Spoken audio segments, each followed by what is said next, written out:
Hello everyone, Mike back with another Star Wars Destiny video. Today we are taking a look at Darth Vader, one of the more popular characters in the game, and I believe currently the most valuable if you try to buy a Vader card and die. I've seen Vader's going for, like 50 bucks. Probably that'll probably come down if once more product comes out and isn't so limited, but one of the more popular characters in the game. We're going to take a quick look at the die and the card. So it starts with 13 hit points, and his die is fairly strong. So he has 2 melee damage, 3 melee damage, 2 disrupt, 1 shield, 1 resource, 1 blank. He's worth either 16 or 21 points. That's one of the downsides of Vader is his point values are incredibly high. So to get one Vader die, you're spending over half of your 30 points just to get one Vader die. If you use two Vader die, you have 21 points, and you really don't have a whole lot of options. If you go with Elite Vader, you really only have maybe one or two other characters you can build in, and Vader really does not pair with any other elites if he's elite himself, since he's 21 points to get the elite version. But 13 hit points, and has an ability that says after you activate this character, you can force an opponent to discard a card. So that's pretty cool. So he works well in mill decks. There was I think it was a Destiny Shapers tournament happened recently where it was Elite Jabba and Darth Vader, and it won the entire tournament. And it was like a mill deck. But take a quick look at the card. So he's got a fairly strong die. He does a lot. He could do, he's got 2 damage sides, a disrupt, so he can get rid of opponents' resources. He can shield. He can also gain resources. He becomes incredibly powerful once you put like a lightsaber on him, and he's rolling. Let's say you're rolling Elite Vader with a lightsaber. You can do, let's say you got 2 damage. You can do 5. Like you could do like a ton of damage with Vader with a lightsaber. He pairs with a couple other characters. He doesn't really, if he's elite, he generally does not have any other elites with him. But we're going to take a quick look at some of the people that he pairs with. So, a single Darth Vader can pair up with 2 Kylo Ren dice, and that's 29 points.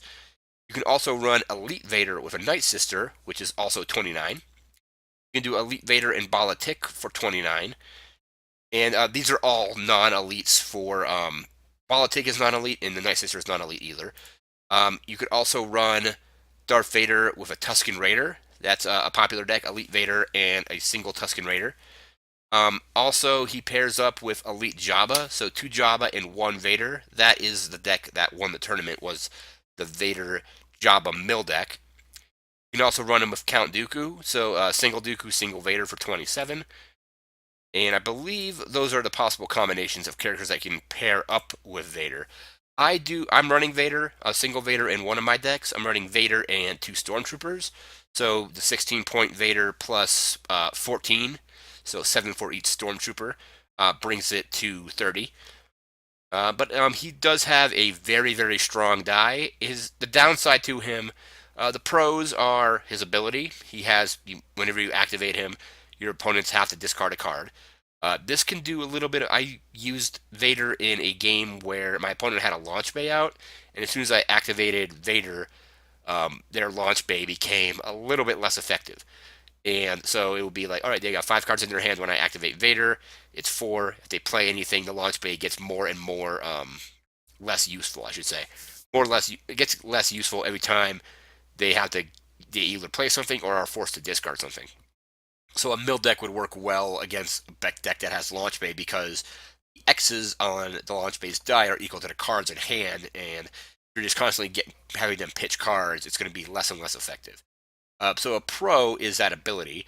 His die is also very strong. Like I said, 2 damage sides, and he also disrupts, gets shields and resources, and his health is very high too. So if you can keep Vader protected, he can last a while because he has 13 health. I believe that's the most health any character currently has in the game, is the 13 from Darth Vader. A very sought after card. I want to get one more of these, but I'm happy I do have at least one in one of my decks. I'm using him with 2 Stormtroopers.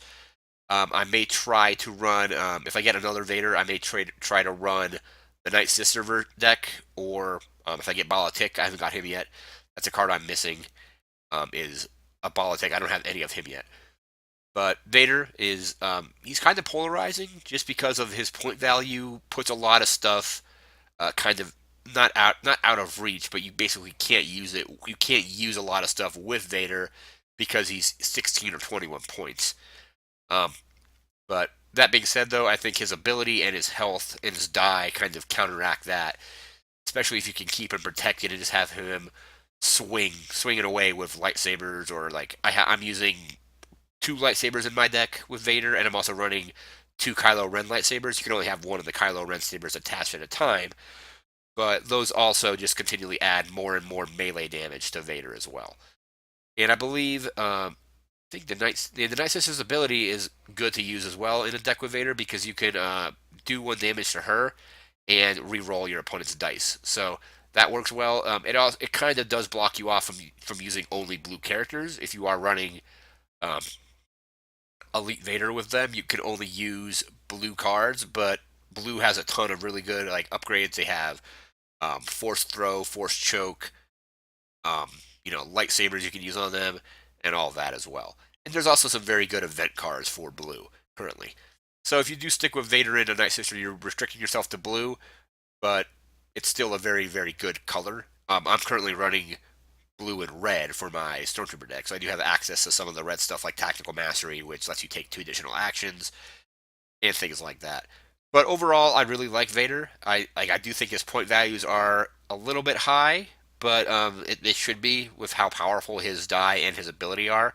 Um, Destiny is very well balanced, so I think the point values for Vader are actually kind of right where they should be to keep stuff balanced. If Vader was too low, you'd be able to run Elite Vader and Elite something else, and that would just be like Elite Vader, Elite Dooku would just be insanely overpowered just because it would be so much melee damage happening.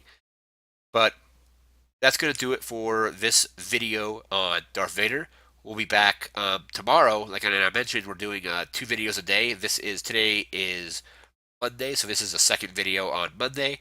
We'll be back tomorrow with another video at 8 a.m. and one around maybe 3 or 4 p.m. We're trying to get through 2 of these breakdown videos a day, and then also just other deck videos and question and answer videos throughout the week as well.